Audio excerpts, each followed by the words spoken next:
cash flow is important, but access to cash is the only thing that matters.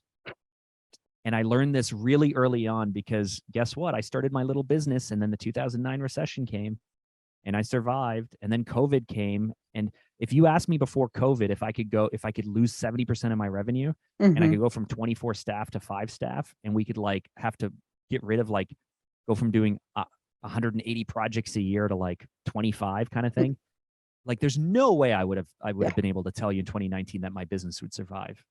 And then I realized, oh, businesses can grow and they can shrink. You can grow expenses and you can pull them back. And there's this ebb and flow. And so cash flow is important, but as long as you have cash on hand, you can get through some pretty rocky storms. I'm Julie B, and they don't teach this in business school. Hey there, I'm Julie B, and you're listening to They Don't Teach This in Business School, a podcast where we discuss business ownership lessons that are learned through experience, not in a classroom or seminar. Today's episode is really special because I get to interview Mark Drager, the founder of Fanta Media and host of the We Do Hard Things podcast.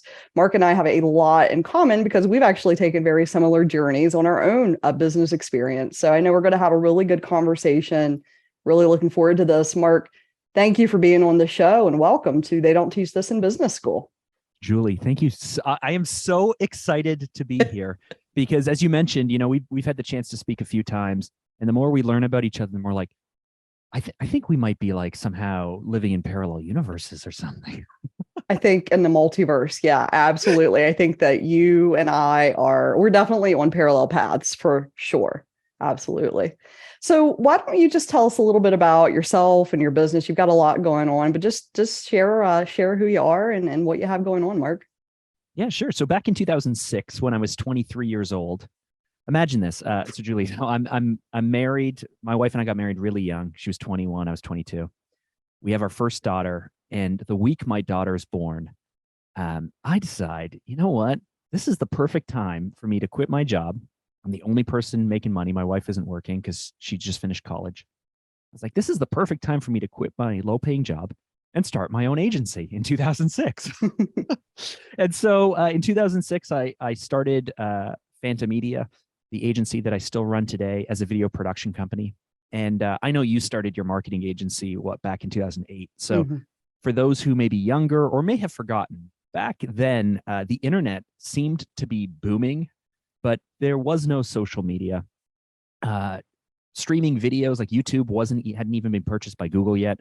Everything was capped at like 2 or 3 minutes. And the videos we would create were things like, since 1989, ABC Corporation has been the leader in blah, blah, blah, blah, blah. So it's not like, I started a business where we were like going to create, and I say we, but it was just me. It was me, a camera, some lighting, and an old laptop in a room that had no furniture, without any clients and without any idea, really, frankly, how to run a business or sell anything.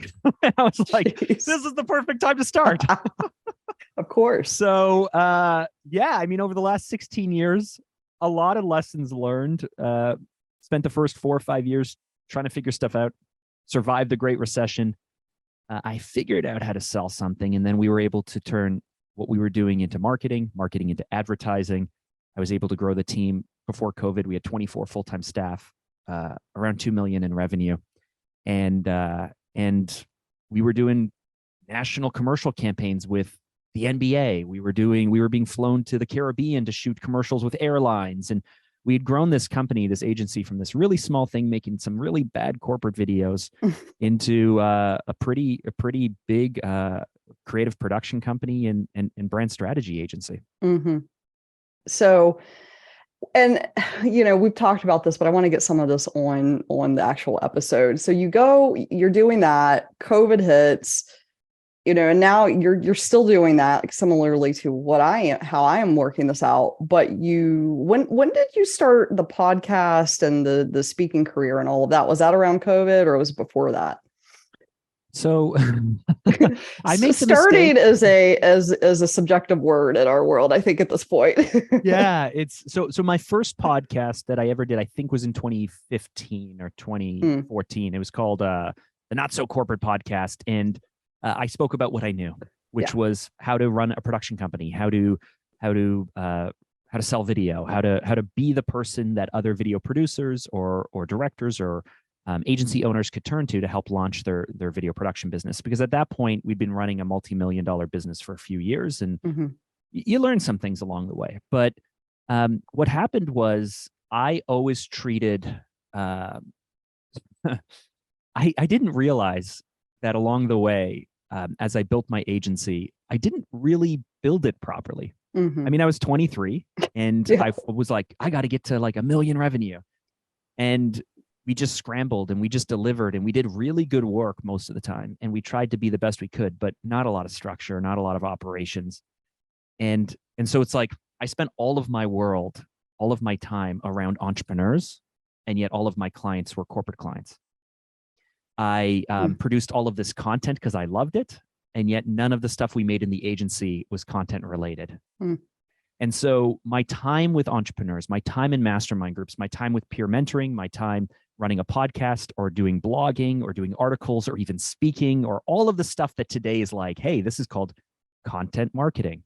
I only did it as a creative outlet because frankly, working on pitches, doing a lot of like legal contract reviews for these huge multi-year contracts with multinational organizations, hiring and managing teams, managing the books, like all the stuff that you have to kind of do when you're a CEO, was not the reason that I got into business to begin with. And so frankly, like up until, I mean, even today, we don't leverage the content we produce for business development very well. We just do it because I love it, and it feeds my soul.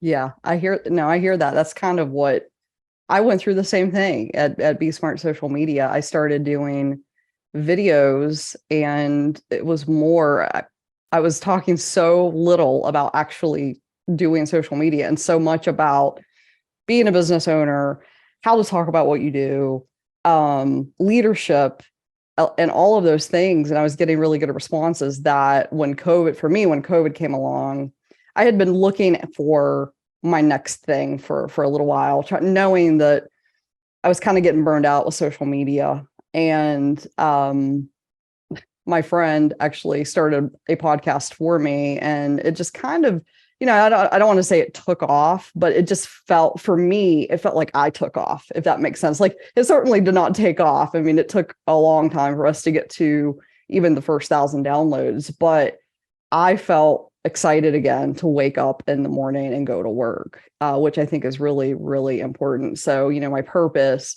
there is to just create content that helps business owners in some way. And it kind of sounds like you had a similar journey along the path. And the point I think that's really important here is for business owners to pay attention to that, because if you get stuck in a spot where you just dread going to work every day, your business is probably going to suffer a little bit.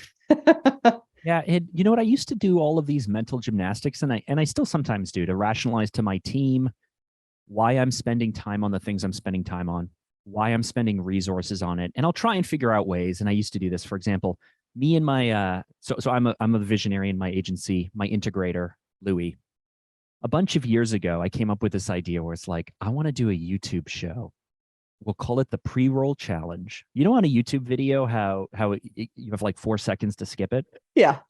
I told my team, okay, guys, I want you to pull a whole bunch of ads or commercials or pre-rolls that Louis and I wouldn't have seen. And we're going to do this YouTube show called the Pre-Roll Challenge, where it's just Louis and me, and we're going to be like, hey, here we are. We're doing another episode of Pre-Roll Challenge. We play the first 4 seconds. And then just based off of that, we had a series of questions that Louis and I had to guess on. What's the product? What's going to happen in the next few seconds? What industry is this for? How many views did it get? Like, just like some really bizarre questions as this little game. We would banter about it, and then we would hit play. We would watch it. We would usually be surprised because our team was trying to trick us with things. And then we would score ourselves to see who won, me or Louis. Now, this series, I had so much fun shooting it. The team had so much fun editing it.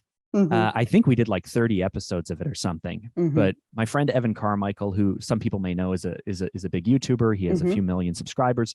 He hated it. He's like, this is bad YouTube content.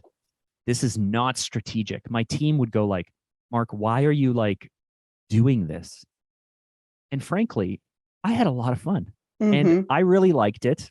And I'm glad no one watches it. If you go to YouTube and type in pre-roll challenge, you can probably see some episodes of me much heavier. But more than that, it was like putting in the reps Yeah. and doing the work. And so I realize now that, you know what? Yeah, I started producing content maybe in 2014 or 15, where it was like me front and center. And even the stuff I did last year wasn't very good. Even the stuff I'm doing right now isn't very good compared to where I will be in 5 or 10 years. But you just have to start. You have to put in the time. You have to put in the reps. And you can't expect that the first thing or the second thing or the first year or the third year will frankly be very good. So you might as well get those reps out of the way on something. And that's, for me, was what my first podcast was. That's what the pre-roll challenge was. That's what everything that I do for free. And I do a lot of stuff for free with people still, because it's like, it's just an opportunity for me to develop my skill set and get better. Hey, this is Julie B, and you're listening to They Don't Teach This in Business School. I'm here today with Mark Drager. And Mark, we're going totally off script today. You were just talking about the importance of getting in the reps, and also how you were doing something you loved with your first YouTube series, but you had a fairly notable YouTube, let's just say influencer. I know he does a lot of other things, but somebody who had really kind of made it on YouTube, tell you that it was horrible content or bad content.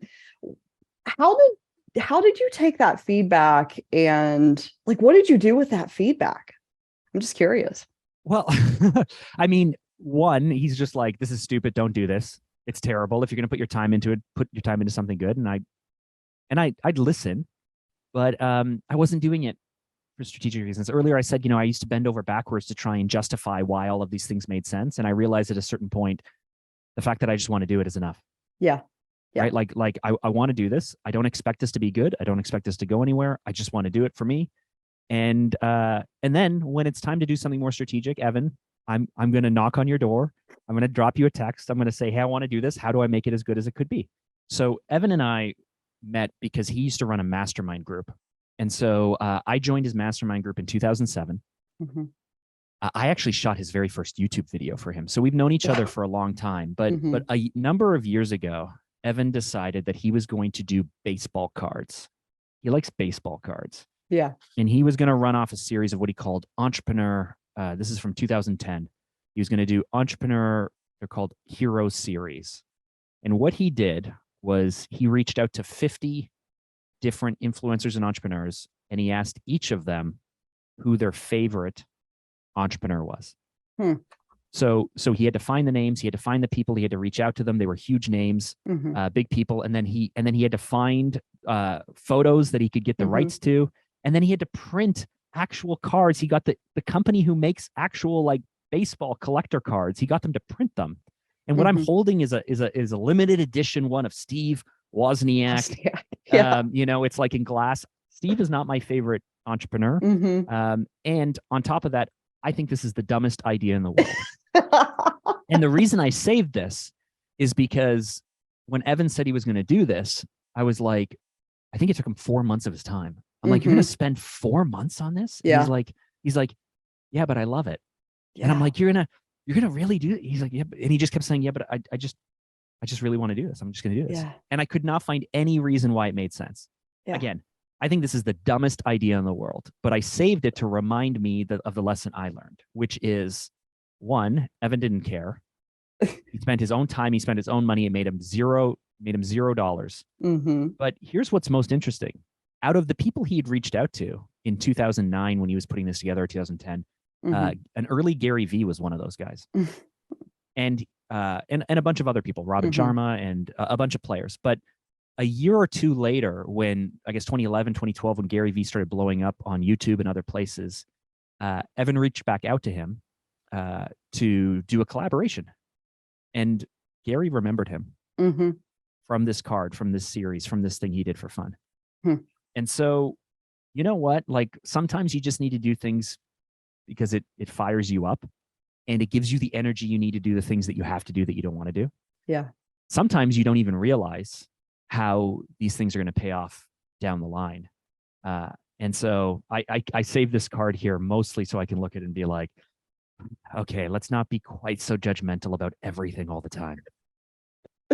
Yeah. And if you have the freedom and flexibility to be able to do some of the things, or honestly, if you Don't we all though? Don't we all? Can we eke out time somewhere for the things that fire us up?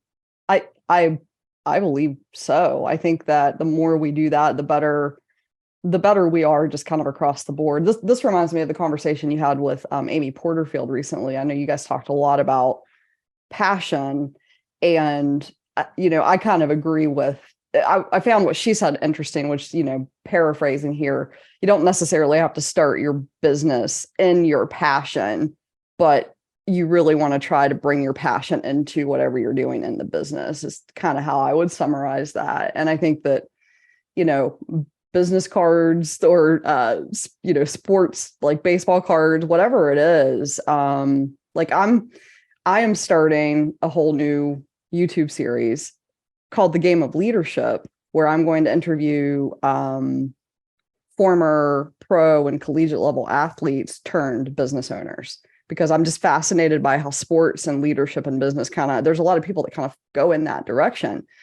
And when I first pitched it to my team, they were like, when are you going to do this? Like, you don't have any time. And I was like, I'm going to make time because this is going to be awesome. And I may be completely wrong about that, but I know I'm super excited about doing it. And that is fuel for everything else that I do. And I think that that's really important in your business. Now, I would caution against chasing this too much, though. So the number one thing that hurt my business in the past and continues to throttle our growth or slow our growth is the fact that as entrepreneurs, we love change. Like I had this realization a week ago where I was like, I don't know why I'm so afraid of change, because when there's no change going on, I change things that don't even have to be changed just because I'm bored. Like, so on the other side of things, you definitely want to have that thing that fires you up. But the hardest adjustment for me over the last few years has been the very tough realization that I can do anything. I can do absolutely anything, honestly. Anything that I do, I just crush. But I can only really do one thing. You can only crush one thing at a time. Not even one thing at a time. Like to hit the level, to hit the expectations I have, the high hopes I have, and the level that I want to hit. I kind of have to do one thing. And so that bothers me because I want to do so many things. And so you speaking with athletes in a podcast and you having this podcast, to me, that's still one thing. Yeah. Different type of conversation that will fuel different sides of you. And then it will actually help make both sides of you better. But, if for example, We Do Hard Things, the podcast I host, where, for creative entrepreneurs, we basically talk to people who bet on themselves. Anyone who has bet on themselves, we want to encourage more people to bet on yourself. And how do you do that? But my vision of Hard Things is not simply a podcast. It's not simply even a YouTube show. Like we have in the works, we're probably 1 or 2 years away even, but we have in the works like a Netflix or Amazon Prime series. I want to take it to like being a full online publication with daily news and emails and cross promotions and all this stuff. Like I have this vision of what we could build it into. But building a media publication is different than me building and managing a multi-million-dollar agency. Yes. Right? Like even completely. Steve Jobs struggled to manage Apple and Pixar at the same time. And so I have to decide, is We Do Hard Things, my podcast, is it a podcast? And future opportunities could come along maybe, but really this agency that I've dedicated a very, like most of my life to, and the clients that we help and the work that we do and the team that I'm building, like, is that the thing? or this new media agency, or this new media conglomerate that frankly I have no experience in. We are on the same path, I Mark. don't even know. Like I know what it'll look like. I know how the sponsorship will work. And big gosh. pictures. I know how everything's gonna work. Of course. But then, people go like, Mark, you don't know anything about this business. I'm like, yeah, we'll figure it out. But I kind of ignore the fact that like, okay, am I gonna let everything that I've built die on the vine while I go off and chase this other thing that frankly might take me 10 years to build? Mm-hmm. And so this is where it's like, if you're not doing something that fires you up, mm-hmm. the one piece of advice I have, which they will not teach you in business school, is cut your losses and burn everything to the ground. Burn it to the ground. Yeah. If you don't like it, the Beatles only put out good music until they imploded over the course of like a 6-year period. Most artists are only popular. Most bands are only popular for like 1 to 3 albums before they fade out and are no longer good. Most movie franchises don't, frankly, even have a 3-movie series within them. Marvel is in phase 5, and we're starting to see the fact that people, they're showing up, but they're becoming kind of bored with it. Yeah. IBM or General Electric or whatever was the largest company in the world until it wasn't. And so I've spent a lot of time now reading biographies of like J.D. Rockefeller, who built Standard Oil. I'm working through Ulysses S. Grant's biography right now about the Civil War. I love these stories because what I didn't realize up until now is that everything has a season and it has a rise and a fall. And you will not build something that will last forever. There is a rise and there's a fall. And sometimes it's really, really quick. Sometimes you can eke maybe 5 or 10 or 15 or 20 years out of it. But my grandfather built a company that he started in 1950. He built it up to $500 million company in the development space, privately held.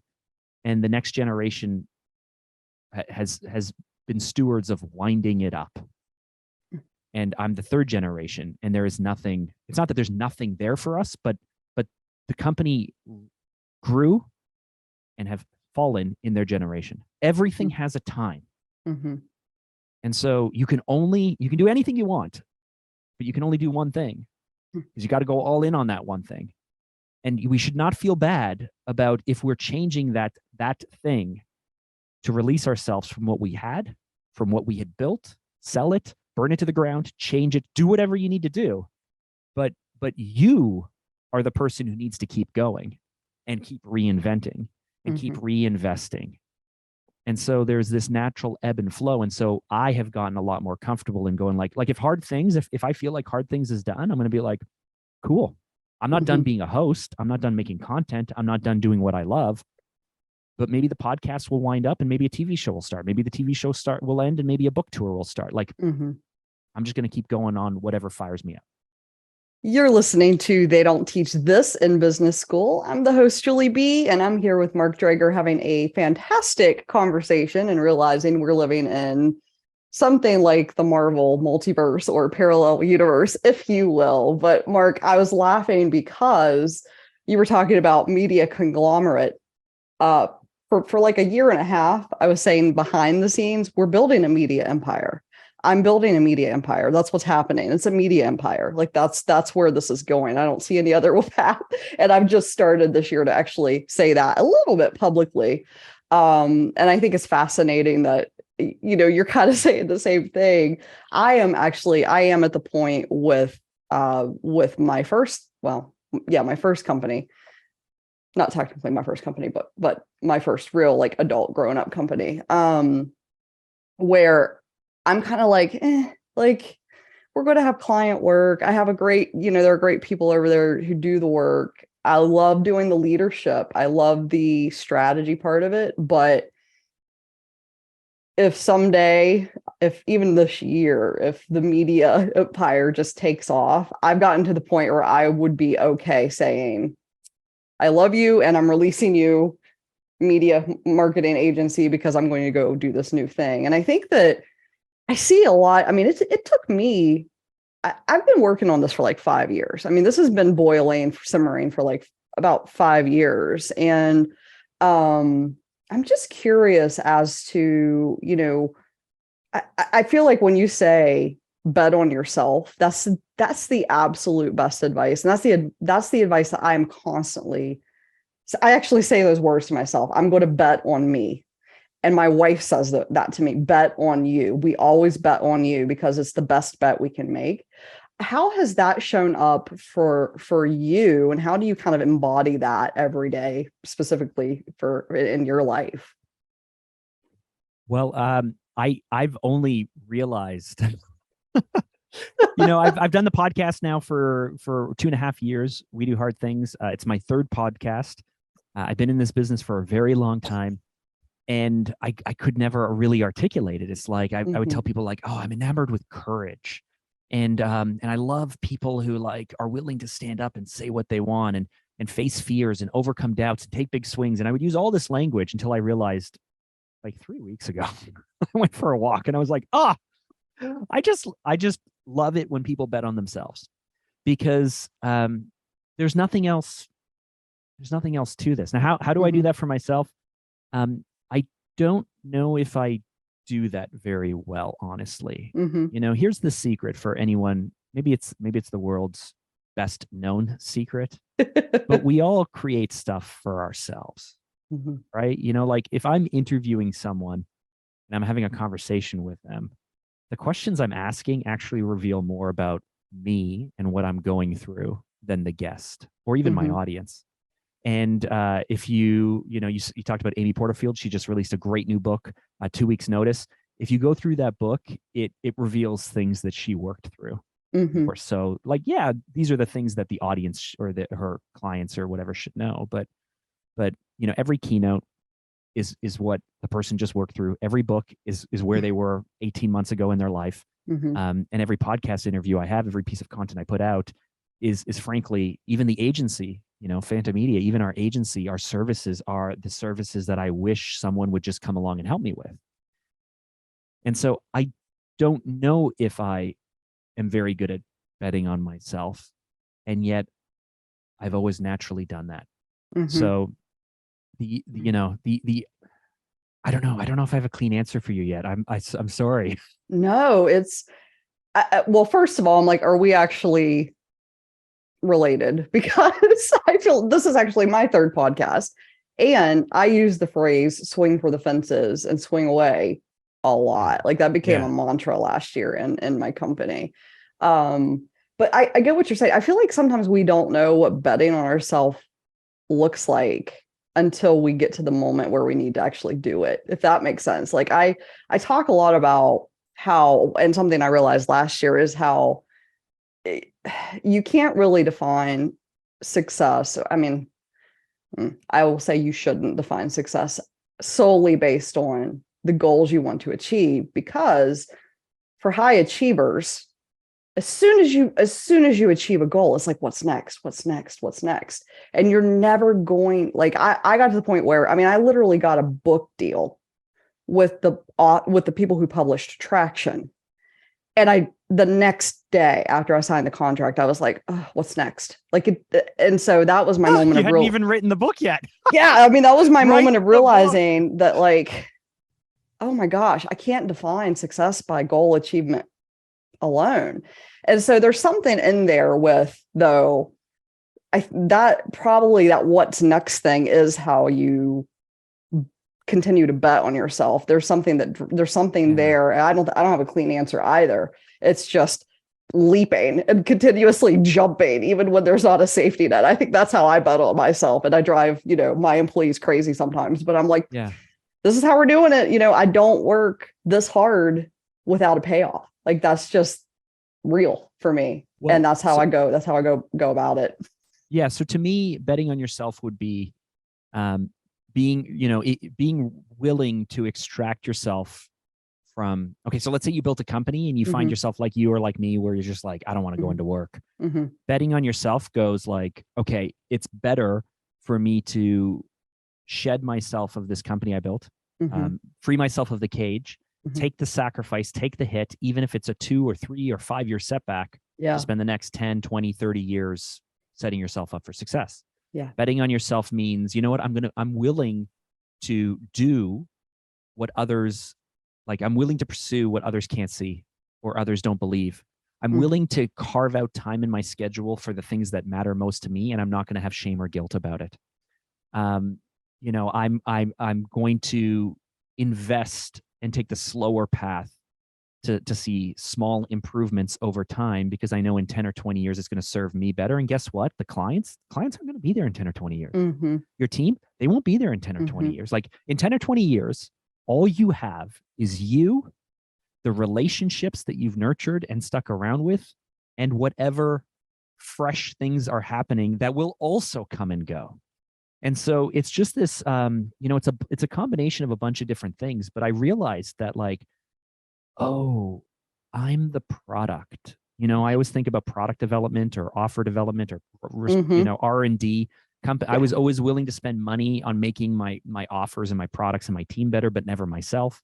It's like, oh, I am the product of my life's work. I am the only thing that I get to bring along with me. Whatever I want to have in the future, I can have if I'm putting in the effort now.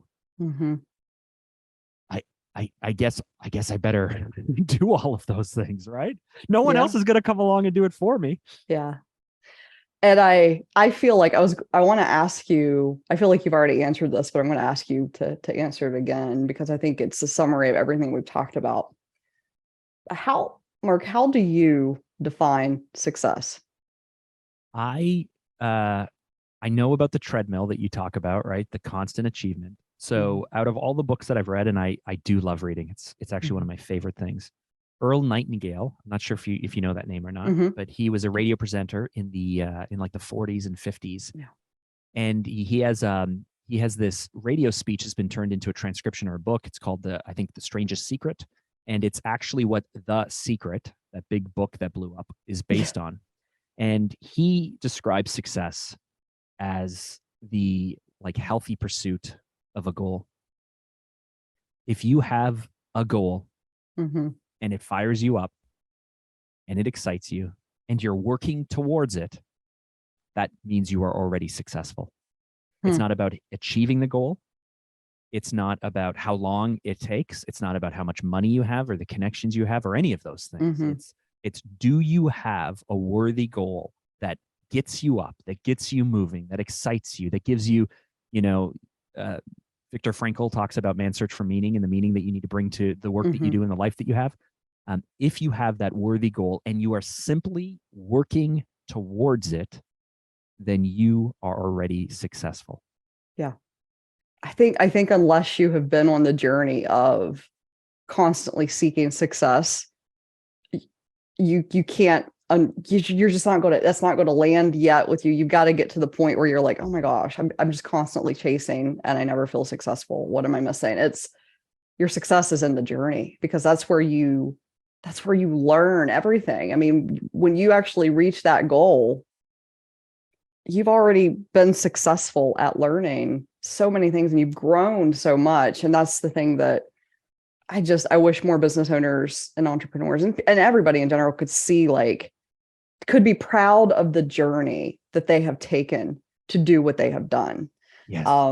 Because we're so wrapped up in all of the material things as definitions for success. And not that there's anything wrong with wanting a certain amount of money or certain, listen, I want money. And I'm like, I want a beach house. Like, I want all of these things. Right. But also at the end of the day, when I'm on my deathbed, that's not going to be the thing that makes me feel like I had a life well lived. It's going to be the journeys that I took along the way. So I think that that's really important too. Well, here's a really quick way to flesh this out a bit more. Like I've been doing this podcast for a few years, and there have been times where I get really discouraged with the growth. And yet we have like 4.5 million views on YouTube. And so I should be happy with it. And yet I'm like, oh, we should have more, and we should have more, and we should be growing faster. And why aren't we doing this? And why aren't we doing that? And everything else. And then I realized that I don't want to be famous. Like I do not want fame at all. And most people who become successful and famous want fame. Yeah. I don't want fame. I just want to be really, really good. Yeah. And I want to be respected for being really, really good. but I don't want fame. And so if my goal was 1 million subscribers or 2 million or 3 million or 4 million, I'm not saying I'm going to be on the cover of People magazine or something, but in a certain group of people in a really small niche or whatever in my area, I would probably have a certain notoriety, or I would maybe become a little bit famous. Yeah. But that's not my goal. Yeah. Like my goal is actually to be respected for how good I am at my craft. And as long as I'm pursuing my goal, then I'm already successful. Good stuff. Oh my goodness. I don't want this interview to end. There's so many good things. We could have like part 2 and part 3 of all of this. Goodness. Yeah, you've given me a lot to think about. But I do want to ask you, because I think it's really important and it's something that I talk about a lot. Do you have a story about burnout that you could share with the audience? Yeah. Just one. Let me qualify. Yeah, I didn't.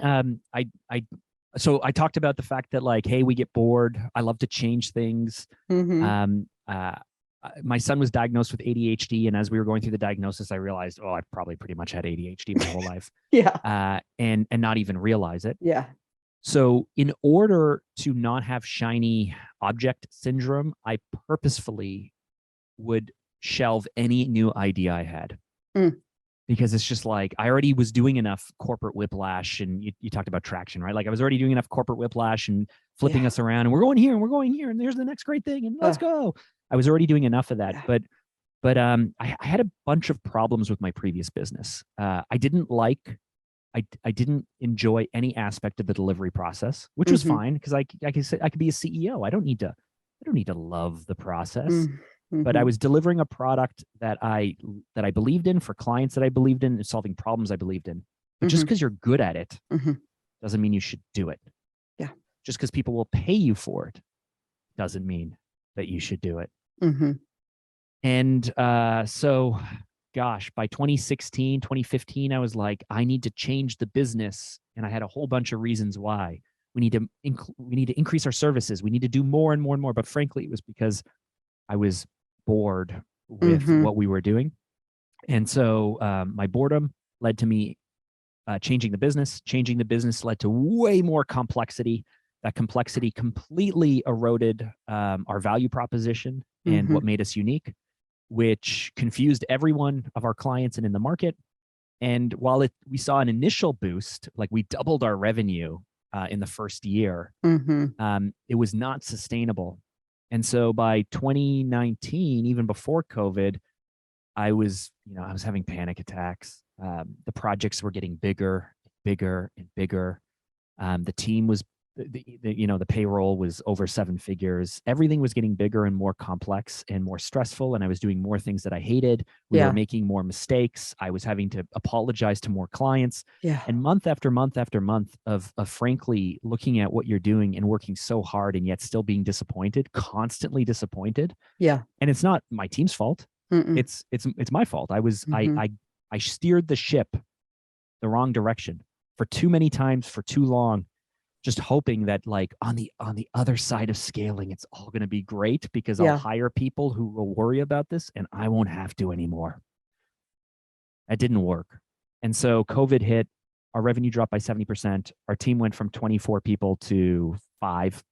And that allowed us to breathe and slow down a bit. But so that's 2020, halfway through 2021, I turn to my wife and I say, I don't know what I'm going to do, and I don't know how I'm going to do this, but all I know is that I can't do this anymore. Yeah. And I realize now, because it took me another year to embrace the fact that I still actually love this. I'm still good at this. There are things that I do. There are things that fire me up. So it took a few years to get so burnt out that frankly, I was like, I knew enough was enough. It took me a year and a half to actually pull the trigger on saying, I just can't do this anymore. I don't know what I'm going to do. And then from there, it took me another year to realize, oh, I love this. I just can't keep doing it the way I was doing it. That I'm still actually good at this. Because if you spoke to me in mid 2021, I had boxed all my marketing books. I stopped subscribing to anything having to do with marketing or advertising or branding or strategy. I did not want to have another conversation about anything. Like if you asked me anything about it, I would get like PTSD because it was pulling me back in. And now today it's like, let's talk about marketing all day long. I love it. So all I would say is, yeah, burnout is real, but it takes a long time to work through. Yeah. Oh man. Well, Mark, listen, I ask every guest this last question. And so I'm going to ask you, but I feel like you already answered it. What is, if you were going to teach a class to future entrepreneurs, what would be the one thing you would want them to learn from you about being a business owner? I mean, the natural thing is I want to say, like, you got to bet on yourself and always bet on yourself. And no one's going to come along and do that for you or do the work for you. But more than that, here's the piece of advice I was given early on that really helped me. We've seen a lot of ups and we've seen a lot of downs in the markets. And this is going to come out of left field. Cash flow is important, but access to cash is the only thing that matters. And I learned this really early on because guess what? I started my little business and then the 2009 recession came and I survived. And then COVID came. And if you asked me before COVID, if I could lose 70% of my revenue and I could go from 24 staff to 5 staff and we could like have to get rid of like, go from doing 180 projects a year to like 25 kind of thing. Like there's no way I would have been able to tell you in 2019 that my business would survive. And then I realized, oh, businesses can grow and they can shrink. Yeah. You can grow expenses and you can pull them back. And there's this ebb and flow. And so cash flow is important, but as long as you have cash on hand, you can get through some pretty rocky storms. So that is what I would say out of all of my years in business. It's like, just have access to cash or keep cash on hand and you'll be okay. Brilliant. And I think you're the first guest who has said that, which shocks me. But I completely agree with that. So, well, Mark, listen, I have so enjoyed this conversation. I feel like we're going to have to do this again because I only asked you like 2 questions off the list. But I just wanted to thank you for being on the show and sharing your wisdom and your journey with us today. Oh, Julie, thank you so much for having me. And listen, loyal listeners, I don't know if Julie will always ask for this or not, but you don't maybe understand how much time and effort goes into this. So if you love what she's doing, send her a little personal note.